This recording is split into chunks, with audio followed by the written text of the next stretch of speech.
Walk me through this timeline, because I think each few years there are important events that kind of shape the whole piece and show what's actually happening. Because in '07, I was here.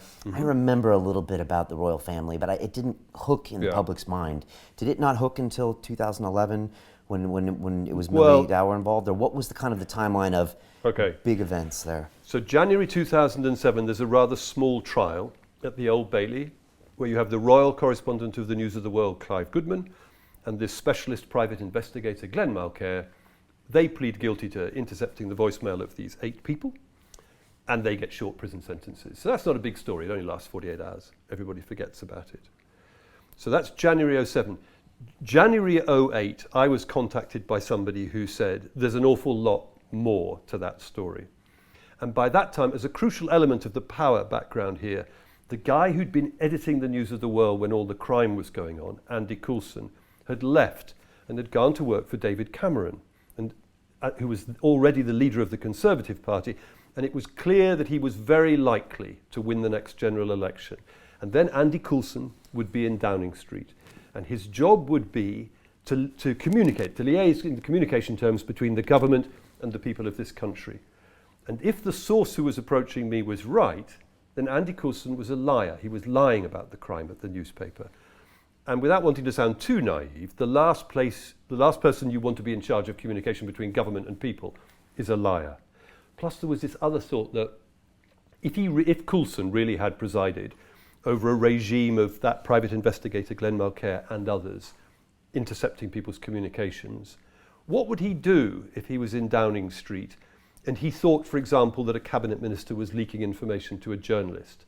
Would he call in a private investigator to intercept their communications? There was a very similar scandal in France under President Mitterrand. So for those two reasons, what this source was telling me about the scale of crime was immediately interesting and immediately took you into that world of power. Did you not believe it at first? Did you think no, this was... this was a credible source. But at the beginning, when he very first spoke to me, I didn't quite see the reason for bothering to get into the story. And then I saw the power connections. So January '07, there's the trial of the 2 guys. It doesn't amount to much. January '08, that source approaches me. I'm doing other stories, but I start working on it. The source is wonderful. And we roll it along in the wings. And it actually is something like 18 months before I've got enough information to publish a story. And that's quite a big one. How does a source approach you? I'm just curious. Is it a deep throat, dark, parking structure, or is it just really simple? He actually sent me an email and said, I need to talk to you, it's important.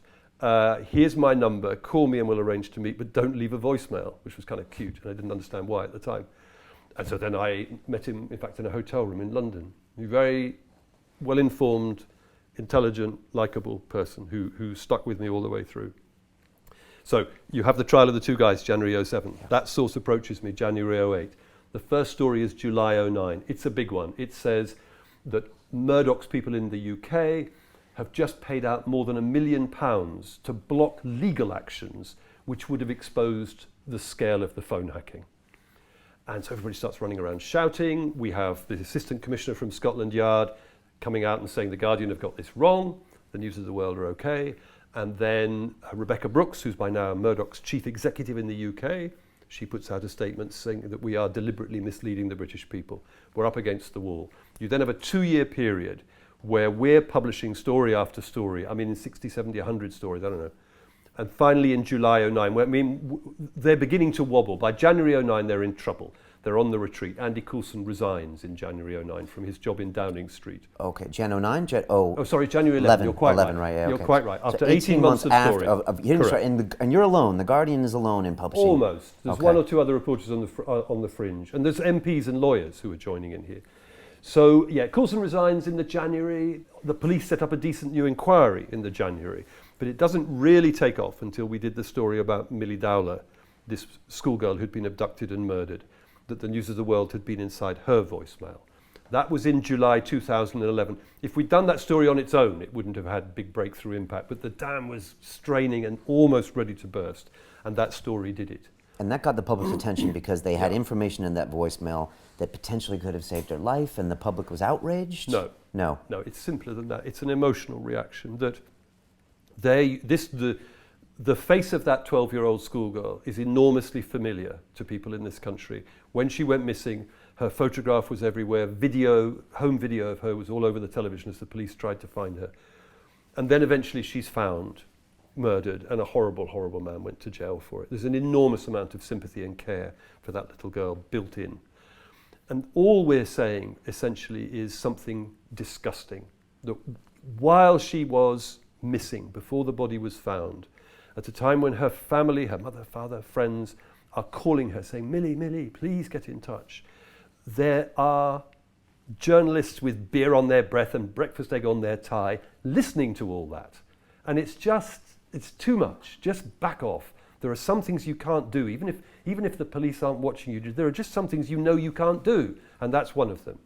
And what happened was that there was this chain reaction that, coming after 2 years of exposure, that story was strong enough that it forced the other newspapers who'd been refusing to cover the story for various reasons to get involved. And there was this extraordinary sequence of events where the day after we'd done the Millie Dowler story, the Daily Telegraph disclosed that the families of some of the people who'd been killed in terrorist bombs in the London Underground system in July 2005, those families had had their voicemails hacked. And you're hitting that, what? It's that button. How could you do it? And then the next day, the Telegraph disclosed that the families of British soldiers killed in Afghanistan had also had their voicemail hacked. And that sequence is just so powerful that you've got a sort of tsunami of revulsion spreading across the country. And in the commercial world, people start saying, we're not going to advertise in your newspaper anymore. And in the political world, all those politicians who were frightened of Murdoch and placating him, all, so to speak, cross the floor and start to speak out. It just becomes impossible to support him. For someone who's been covering that for 18 months, I mean, does that finally feel like, thank God that we finally have some momentum here so everyone can know what you've known for 18 months? I just wonder what it's like to hold on to that story for that long. Is it frustrating? Is it liberating? Is it gratifying? Okay, so I think if you took the first 6 months after we published that first story, we're under attack from the police, from the Murdoch company. Then the Press Complaints Commission published a report saying we were wrong. And it's an anxious time.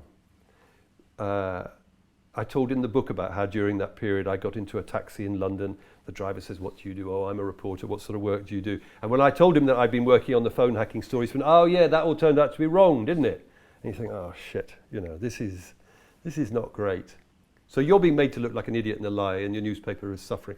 So that was worrying, but very slowly we began to turn it around. And I think that, as I said, by the time we got round to publishing the Millie Dowler story, we'd already crossed the vindication line where it was clear that what we were saying was true, and Andy Coulson resigned, the new police inquiry is set up. I think once the Millie Dowler story has been published, what happens is it's just like an adrenaline overload. So I'm sitting at home trying to write follow-up stories, and the phone never stops ringing because other journalists want information and television interviews and radio interviews, and there are reactions happening. 4 or 5 days later, the News of the World closed. It's like, what the hell did that happen? Whoa. So you're running on adrenaline, you're sleeping 3 or 4 hours a night. It's that really, it's just overwhelming what happens. And that lasted for 2 or 3 weeks, including that Rupert Murdoch and James Murdoch appearing in front of the Select Committee, which you remember. To watch the rest of this fascinating interview, click on the link below and go to londonrealacademy.com. There you can sign in with your social media login and watch the rest of the episode for free, along with all of our episodes on London Real, my webinars, and all of our premium content, all located over at londonrealacademy.com. So click on the link below, you'll be directed there, and you can watch the rest of this fascinating interview, and I'll see you there.